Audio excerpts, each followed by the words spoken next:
Happy mid-afternoon, all you Wednesday warriors. I just wanted to weigh in with a weekly video tip regarding some of the exercise routines for our first 2-week exercise plan.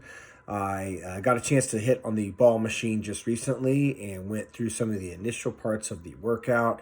I'm going to cut to just a few of those clips, and I'm just going to include some tips on what to look for when you're hitting your forehand, your backhand, and your volley. So I'll kind of cut in between those.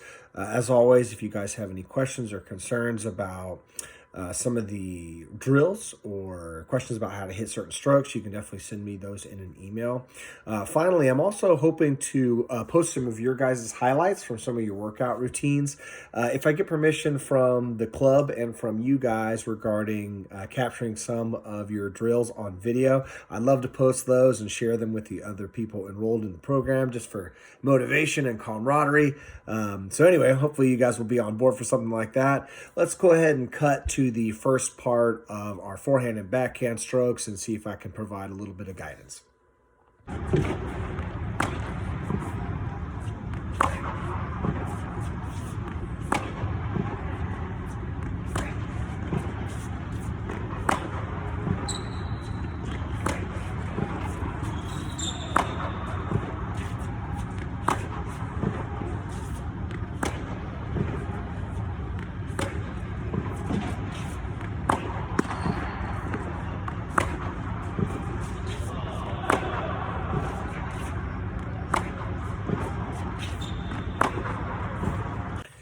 Okay, so just a couple things I want to highlight from that video.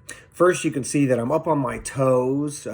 Right before the ball is fed to me, I kind of do a nice little bounce. That's just to kind of remind my muscles that I need to be up on my toes when I start to move. I also have a nice wide stance to my feet there to make sure I have a good center of gravity and I have good balance. Just a simple little shuffle step to transition between the forehand and the backhand when I'm doing those neutral feeds right down the center. Very important that you focus on spacing and ideal strike zone when the ball is coming right at you down the middle. So make sure and commit to either the forehand or the backhand nice and early. Start that backstroke nice and early so we can get that locked into place. For your forehand side, you can throw out that guide hand to make sure that you've got good spacing so we can create that ideal strike zone between shoulder and knee, just directly out in front. And you can see that I start the return to ready position and transition over to the backhand side as early as possible. A lot of times with new tennis players, they'll wait till the ball is too close before they start their backstroke and the footwork side of things. So remember, tennis is a continuous motion sport. So once we make contact with the ball and we return it, it's not ideal to just sit and wait for the next ball. As soon as we make contact with that ball, we're already in motion, preparing for and anticipating that next shot.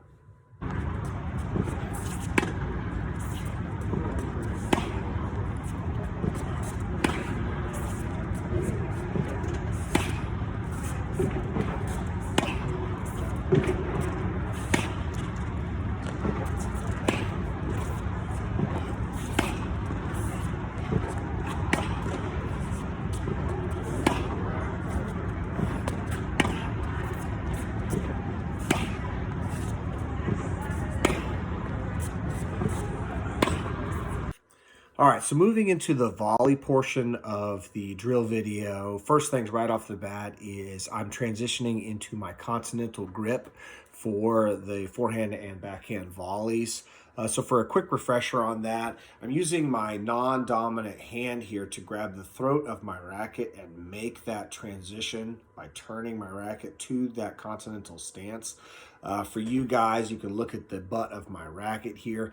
It's this ridge right here that your right knuckle will rest upon when you're doing your continental grip. So a lot of times Coach Ryan will talk about the hammer stance. So there we go for my volley grip.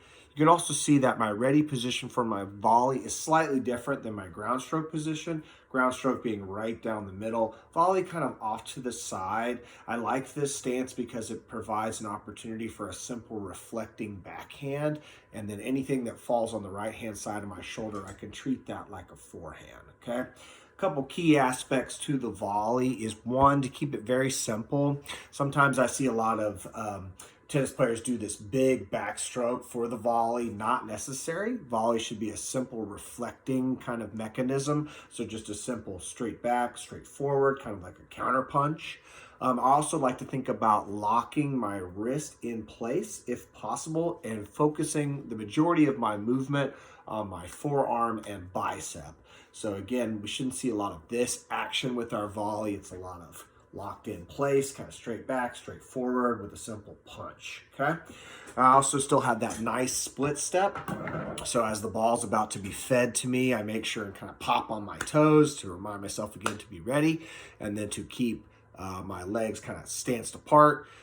Finally, when we talk about spacing, kind of similar to the ground stroke, making sure we're giving ourselves enough room to try to come alongside the volley. So you can see that I'm kind of transitioning out of the way of the ball and coming alongside of it. A lot of times with the volley, I kind of see a lot of like being caught off guard and kind of taking it at chest level like this, when really we should take this stance right here and kind of come alongside of it if we can. So same thing on the forehand side. You can see I'm kind of off to the side with that simple punch. Okay, hopefully you guys found some of these tips useful. I'm very excited to hear from more of you. I'm very proud of all you guys. I know everybody's kicking butt with the ball machine. I've already spoken to some members about using it. So keep up the good work, guys, and I look forward to hearing from you soon.